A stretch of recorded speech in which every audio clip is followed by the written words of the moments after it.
this does link back to the whole tendency towards violence thing with just a bit of more aggressive behavior.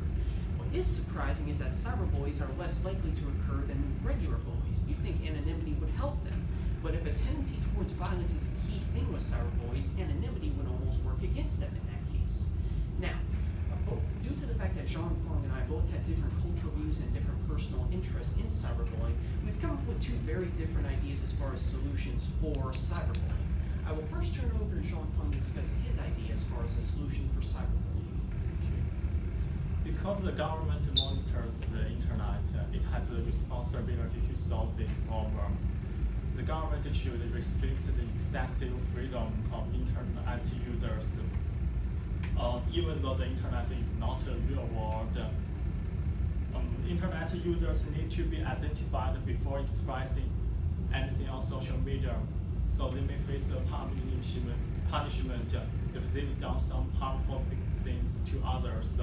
The government should also require internet users to make comments in a polite way. Some special words which are popular to be used to insult others can be prohibited.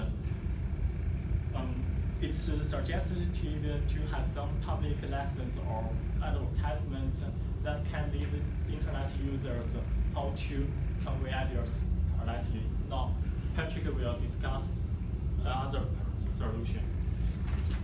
Now, those are some good ideas as far as what government can do to reduce cyberbullying, but we also need to think of what we can do as individuals to reduce the impact of cyberbullying. The first thing we need to think about is our own reaction to negative comments or cyberbullying online.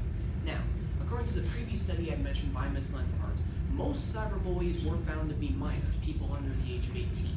This should have a fairly serious impact on how you view the comments being directed towards you. I mean, seriously, would you take a 13-year-old seriously if he in public started telling you to kill yourself? Now, this brings to the major point of reacting to cyberbullying.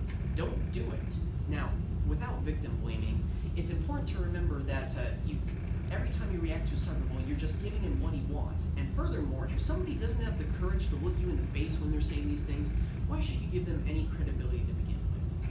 Now, moving on to a less emotional but more practical way of defending against cyberbullying, the first thing I'd like to bring up is something Jean Fong had previously mentioned: identification.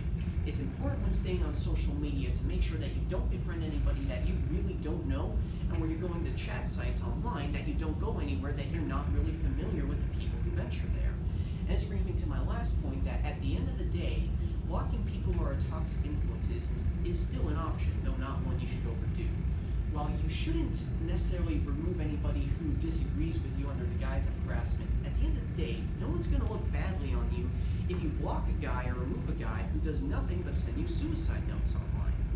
Now, to conclude, Jean Fong and I have discussed the problem of cyberbullying, some of the causes behind it, and some of the solutions that both we can apply at a national level and an individual level. So with this in mind, I don't expect you to change your opinion on cyberbullying overnight, but I would ask is that if you do know somebody, not unlikely, who's experiencing cyberbullying, tell them some of the things we've said here today. If the internet is supposed to be a public forum for all to use, don't we owe it to each other to maintain public decency